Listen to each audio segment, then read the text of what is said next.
Hi, it's Kevin here. So in this tutorial, what we're going to have a look at is how to write an informal letter task for the IELTS test. Now, I made a video a couple of weeks back about how to write a formal letter, to a manager, to a bank, etc.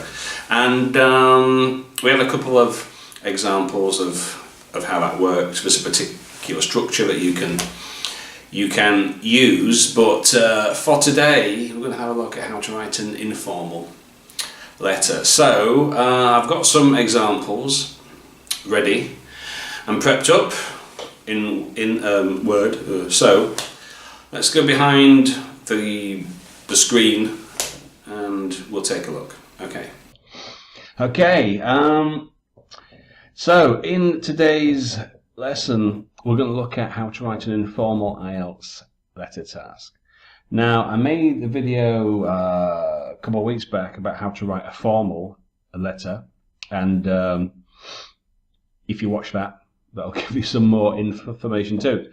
So, anyway, I don't want to restate what I was talking about there. You can always watch it or read it on my blog, and you'll find out. So, informal letter task. So what happens? Well, as always, you will be given instructions for the task.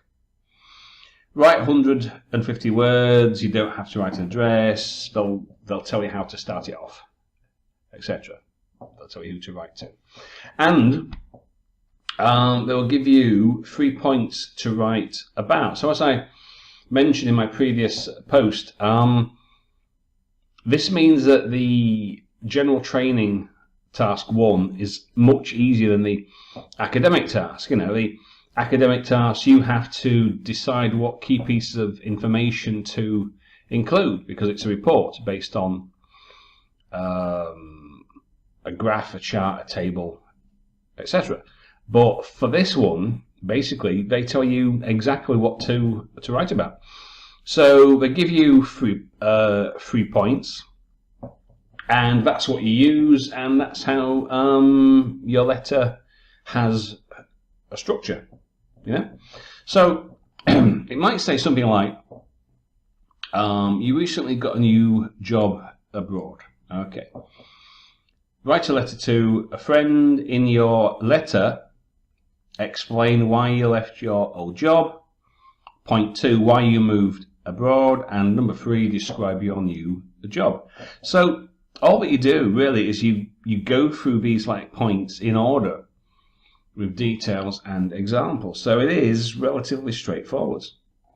But though, first things first. First we have to identify if this is formal or informal. Now, in my previous lesson, I showed how you do that, and I'm going to put a link on the website from the text, so you can find that. But of course, obviously, if it says write to a friend, then you should know the answer in any case. Now, as I mentioned before, the 2 important things. For any piece of writing that you do, and that you might do, you have to think of audience and purpose. So that's basically, who are you writing to? Now, this determines the level of formality, register, or tone. In other words, so if if you're writing to a stranger for a job, it's quite formal. Dear sir or madam, I am writing to inquire about a possible job, blah blah blah. If it's to a friend asking if you're going out on Saturday night, obviously it's much less formal. Dear Kev, yeah, I would love to come out for a few beers on Saturday night. I'm sure it'll be really great. I'll see you then, blah blah blah. Also, you have to think about the purpose. So why are you writing? What is the purpose of a letter?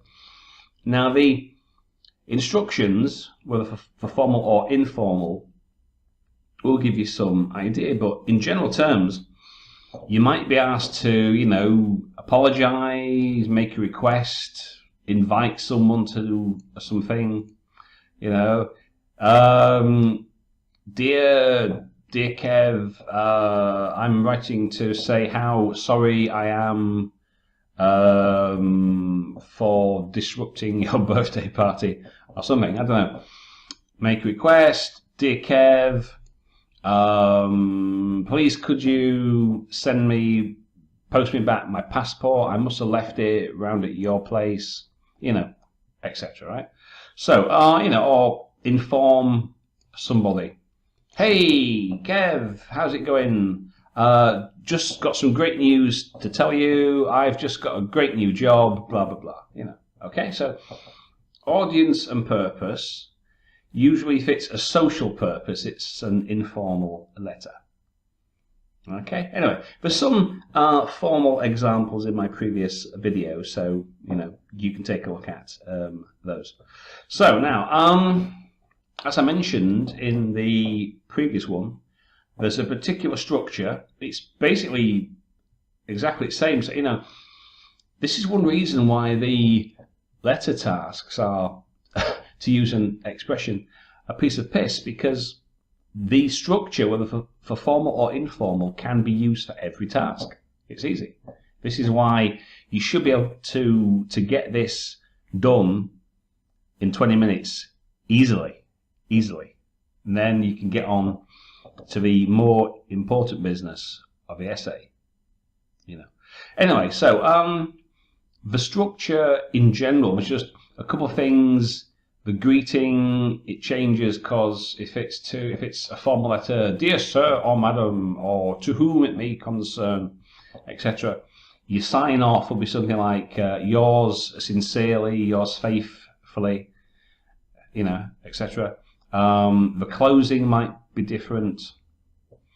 Look forward to seeing you soon, or I hope to receive news of your impending blah blah blah, if it's a formal one, you know. Reason for writing, if it's a formal letter, like if you're writing for a job, I'm writing to inquire about the vacancy for the position of blah blah blah as posted on the internet, blah blah blah, you know.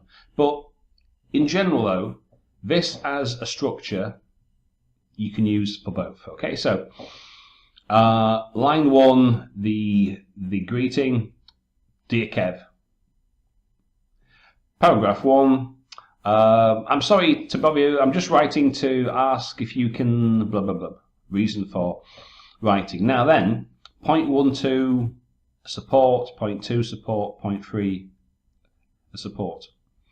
So say say this is an example here. So point 1, explain why you left your job with some kind of details, you know. Point 2, why you moved abroad, and point 3, describe your new job. Okay, and then closing. Look forward to seeing you soon. I hope to see you soon. Sign off. Best wishes. All the best regards. And Kev. Well, or your first name. You know. So it's pretty simple. It is. I've got a couple of quick examples just to give you an illustration. I mean, this actually is going to be a pretty short video because there's nothing to it, you know. One thing before we look at those, grammar and vocabulary. Now, I mentioned this in the previous one about writing a formal letter. There's a couple of things, you know. Formal, you don't use contractions, I cannot, I will not, etc. But informal, we can. Don't, can't, I mean, you would be expected to. However, what you don't want is to be too informal, using like text kind of talk. Because your vocabulary is assessed too. Even though it's an informal letter, they still want you to use real words, not love, bro, because, or whatever. Acronyms, we don't want these either. These like texts, emoticons, emojis, or whatever they're fucking called. In my honest opinion, what the fuck, laugh out loud, you know, these. We don't want these, alright? So, let's have a look at a couple of examples. I say it's going to be pretty short because it's pretty straightforward. So, making a request. Okay, so this is the letter. So obviously, the first part, that's the context. Now, I haven't typed the instructions like write 150 words, blah blah blah, because you know that. Okay, so the context is you've been away for a week at a friend's house. You've come home and you realise you've left your passport. So you have to write a letter and say you've got to thank. Really, this is not very realistic in today's world, because you'd probably call them or send them a text, or you get straight onto Facebook. But it's an English test, so you know. So write a letter. You have to thank your friend for the holiday. Explain your problem with the passport and ask them to send it back. Okay, so you know, points 1, 2, and 3. So we've got greeting, reason for writing, the closing, etc. So, dear Ken, it was good to see you this past week. It's been too long. It was great to spend that week at your place, seeing all the old sites and pubs we used to go to. Makes me wish I could go back to the old times. Now, the reason I'm writing now, and I am sorry to bother you so soon, but I just got back. I can't find my passport. I know I had it in my backpack in the pocket, but now I come to look for it, and I can't find it anywhere. The only thing I can think of is it must have dropped out at your place. So, explain it, alright? I put my pack in the closet next to the bed in the spare room. I was hoping if you look there, you'll find it. Next part, ask them to send it back. If you do, and I really hope you do, can you do me a favour and post it back to me? If you send it by registered mail, I will pay for it. I really need it as soon as possible. The closing, thanks for taking the time to look. Sorry again for the bother. Sign off. Best wishes always, and your name. That's it. Now, 198 words. I could have maybe taken a bit out, you know, but that would do fine. So it's pretty straightforward. All you have to do is cover these 3 points, and that's it. So let's take a look at another one. Giving advice. Now, so a friend has written to you asking for advice about leaving his job to teach abroad. You had a similar experience in the past. So, write a letter to your friend. In this letter, tell your friend you understand the problem. Explain how you made your decision and suggest some possible options. Okay. So, dear Dave, it was good to hear from you again after such a long time. Thanks for reaching out to me. I hope I can offer some useful suggestions and advice. I understand your dilemma.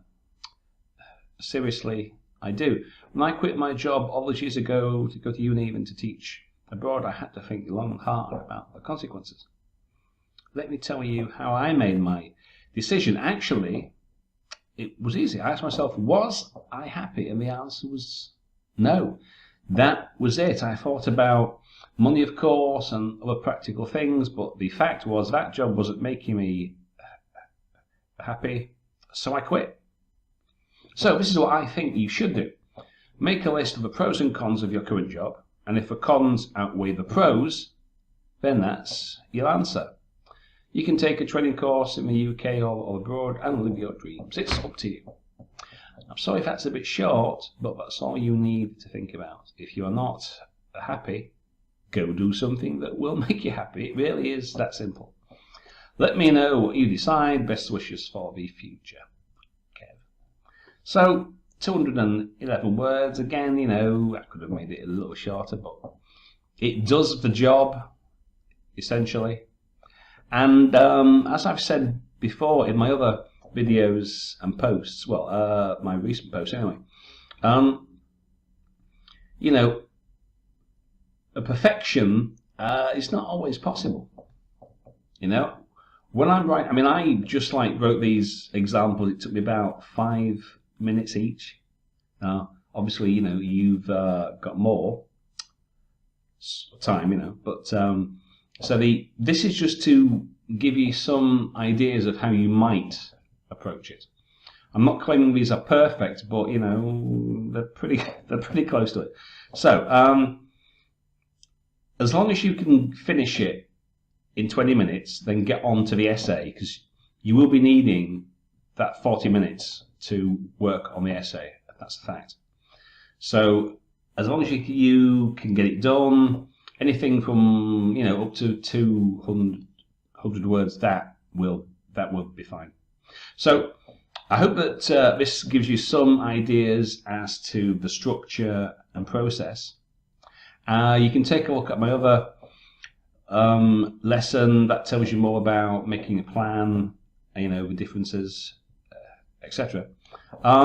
If you've got any questions, you know, you can write to me here at any time, and I'll see if I can be of assistance. If you've got any particular requests for a video, a tutorial, again, if you send me a letter, I'll see, well, a mail, a message, I'll see what I can do. Okay, great. I'll see you next time.